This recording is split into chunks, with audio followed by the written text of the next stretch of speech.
Everybody, it's Melissa with G's Bees, and I wanted to show you how I make handles in my boxes with a dado blade.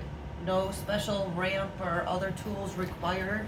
Couple things I want to note is, first thing you want to do is figure out how wide you want your handles to be on both the short sides and the long sides, and you might want to get them even. I don't know, the bees won't really care.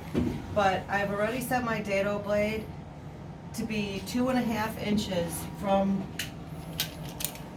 the fence, because that's where it's most convenient for my hands to grab the handles. I've also marked on my table where my start and stops are for both my long sides and my short sides.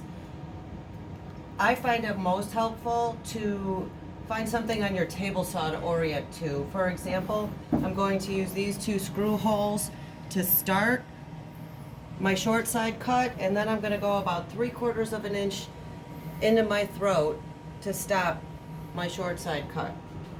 For my long side, I don't really have that feature of the screws, so I used a pencil to make a mark on my table saw. It will wear out over time, so if you like this method, you might want to use a paint marker or something more permanent than a pencil. I tried masking tape, but it pulls up.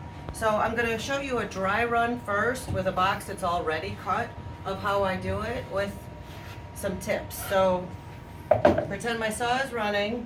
I'm going to lean the box toward me with the frame rest side against the fence.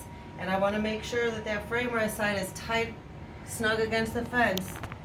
And I'm going to securely hold the box with both hands.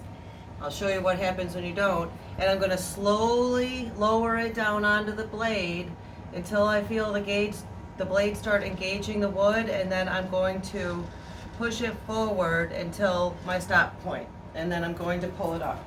Now, if you're not careful and slowly lowering the blade, it's going to try to throw the box at you, and it's going to mess up your cut and your handle.